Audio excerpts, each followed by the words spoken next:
in today's video, we will explore the profound role that color theory plays in UI design and how it can be used to enhance the overall user experience. Now, let me show you guys an example of a perfect color theory.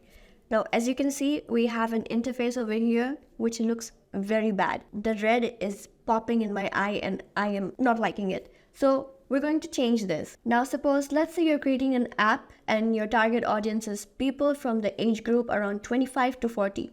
Now, we'll change the color. A color typically associated with an app should have white, which might be a better suited primary bright color instead of red. And your secondary color should maybe contain mainly blue color instead of orange. And for your accent color, you can use black. Now, when you combine all these, you develop a color scheme for your branding materials as a part of your brand color palette. Now, let's change this and see how it looks. So for my home page, we want to get rid of the red, so we're going to make it white. And we'll do the same for registration. Change it to white, and the same for confirmation. Okay, now that we are done changing the primary color, let's move to the secondary color. As said, we will change it into something blue. So we'll change this into this color here, and this one as well.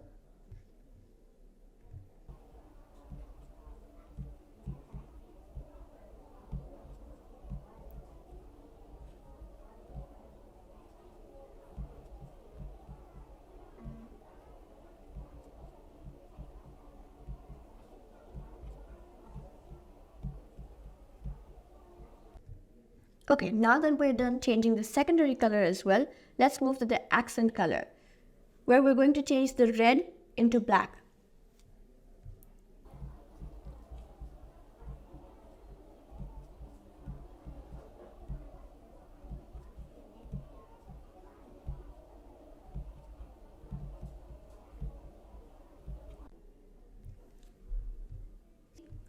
Oh, okay, I missed one more thing, and we're going to change this as well. See how much better this looks now? Now, to pick the best colors every time, designers use a color wheel. So let's move forward and see what a color wheel is. A color wheel or a color palette generator helps brands find a swatch of colors that match their brand aesthetic or a style they are trying to emulate. Whether you have design experience or not, these tools are an efficient way to discover the exact colors that can make up for your brand color palette. The color wheel consists of 3 primary colors: red, yellow, blue. 3 secondary colors, color created when primary colors are mixed, like green, orange, purple. And 6 tertiary colors, colors made from primary and secondary colors such as blue-green or red-violet. In the color theory, color harmony refers to the property that certain aesthetically pleasing color combinations have. These combinations create pleasing contrast and consonances that are said to be harmonious. Now let's take a look at the different color harmonies. We have analogous color harmony, split complementary color harmony, complementary color harmony, tetradic color harmony, and triadic color harmony. Now let's take a look at them one by one. So, analogous color harmony are groups of 3 colors that are next to each other on the color wheel and a tertiary.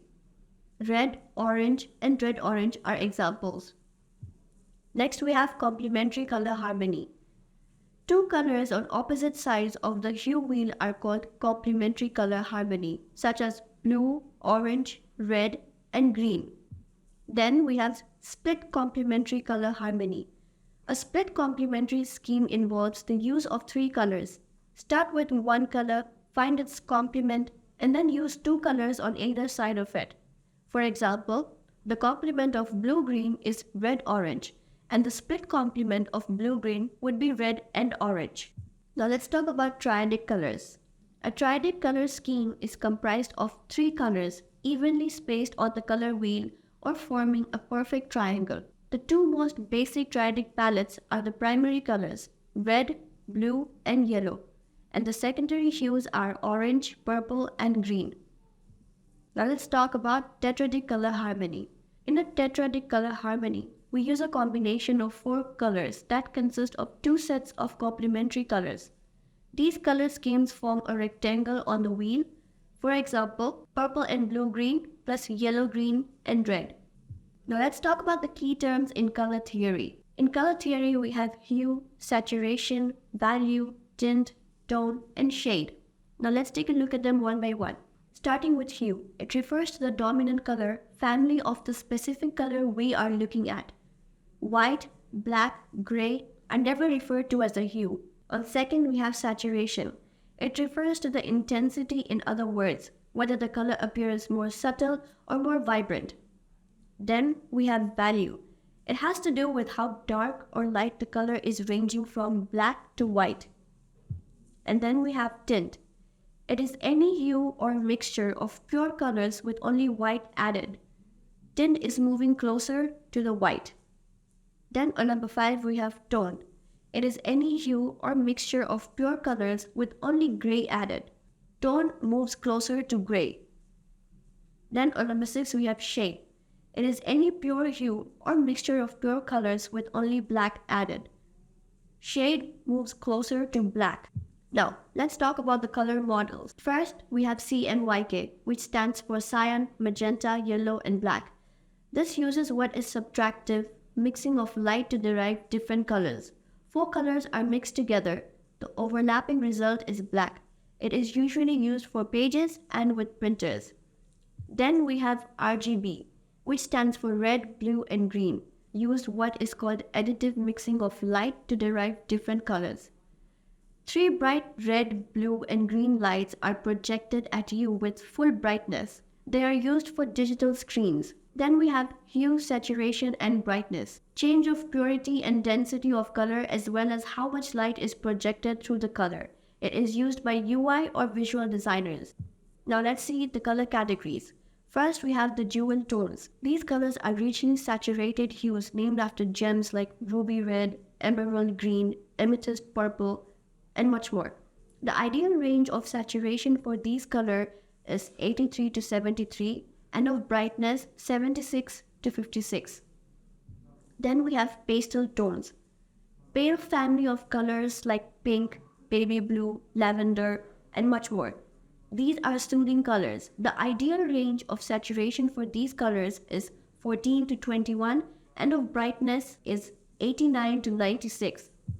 Then we have earth tones, colors found in nature like ochre and sienna.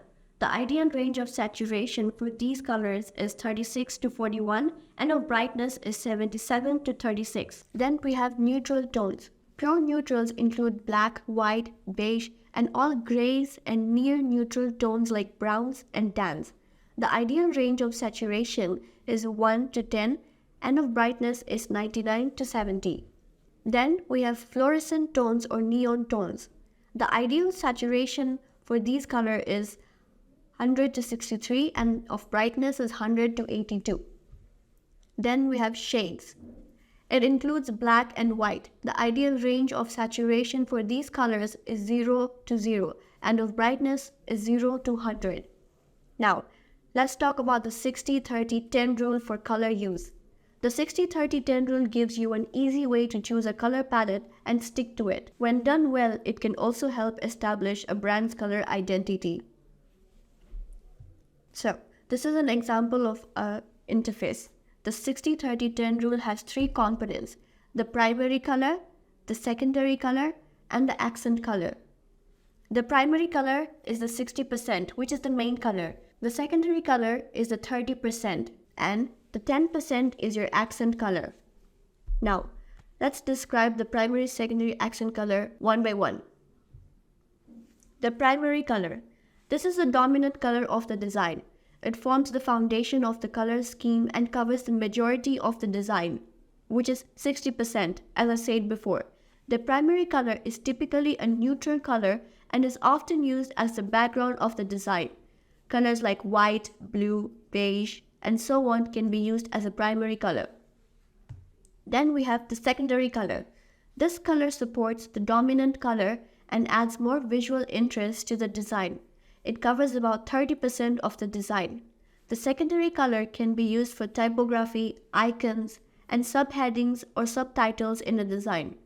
Colors like teal, black, dark blue, and others can be used as secondary colors. Then lastly, we have the accent color. This color usually covers about 10% of the design.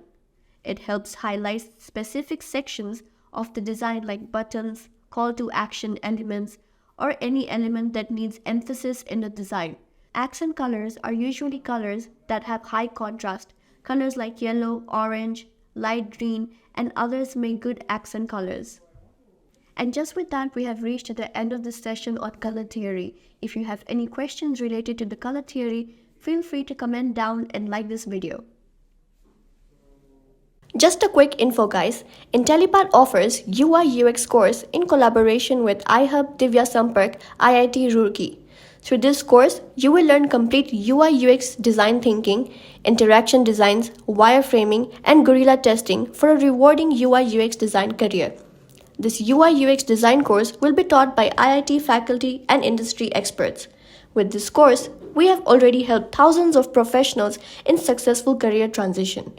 You can check out their testimonials on our Achievers channel, whose link is given in the description below. Without a doubt, this course can set your career to new heights. So visit the course page link given below in the description and take a first step towards the career growth in the field of UI UX design.